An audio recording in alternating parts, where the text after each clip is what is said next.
কামাল জামান মোল্লাকে ৩ November Madaripur ১ আসনে BNP থেকে মনোনয়ন দেয়া হয়। এর একদিন পরেই মনোনয়ন স্থগিত করা হয়। স্থগিতাদেশ প্রত্যাহারের দাবিতে ৭ নভেম্বর শুক্রবার শিবচর উপজেলায় তার কর্মী ও সমর্থকরা বিশাল সমাবেশের আয়োজন করে।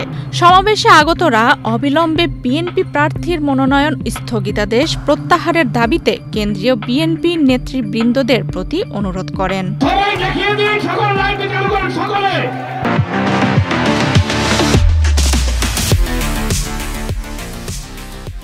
দুপুরের পর থেকেই বিভিন্ন ইউনিয়ন থেকে খণ্ড খণ্ড মিছিল নিয়ে নেতাকর্মী ও সমর্থকরা সমাবেশ স্থলে জড়ো হতে শুরু করেন।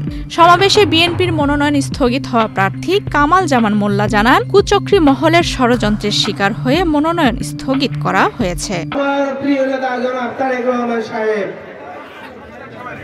এবার সে ওয়াদা দিয়েছিলেন, এবার সে তাদেরকে নমিশন দিবেন যারা রাজপথ আন্দোলন সংগ্রামে ছিলেন, যারা আন্দোলনের সঙ্গে বলিষ্ঠ ভূমিকা রেখেছিলেন, যারা জেল খেটেছেন, যারা একাধিক মামলা খেয়েছেন, যারা দলের সাথে ছিলেন, তাদেরকে সে মূল্যায়ন করবেন।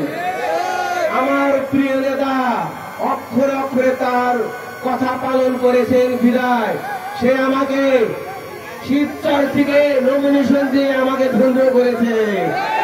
সে আপনার শিবচরবাসীকে ধন্য করেছে, সে আপনার শিবচরবাসীকে মূল্যায়ন করেছে।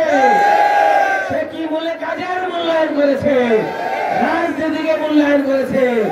সে দেখে না আমি কে, আমার কি আছে, দেখেছে সে কাজ করেছে দলের জন্য নিবেদিত ভাবে।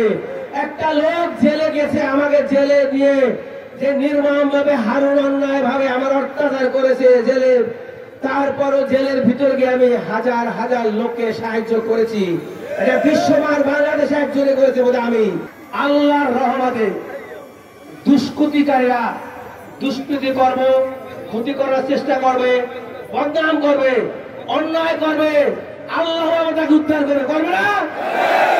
আমার বিরুদ্ধে যতই ষড়যন্ত্র করুক না ভাই, আমি যদি মানুষ ভালো হই, আমি যদি জিয়া রহমান সাহেবের সৈনিক হই, আমি যদি জিয়া রহমান সাহেবের সৈনিক হই, তাহলে আল্লাহ আমাকে ভালোবাসবে না, আল্লাহ আমাকে উদ্ধার করবে না।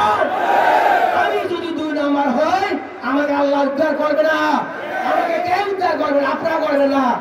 তা আপনার কাছে আল্লাহর কাছে দোয়া করেন, আল্লাহর রহমতে আমার নেতা আপনাদের দোয়া, আপনাদের চাওয়া, আপনাদের আশা সব শুনতেছে, সব দেখতেছে, সব দেখতেছে। ইনশাআল্লাহ আপনাদের তো আল্লাহ শুনতেছে, আমার নেতাও শুনতেছে। আপনাদের নমিনেশন আপনাদেরকে দিবে ইনশাআল্লাহ।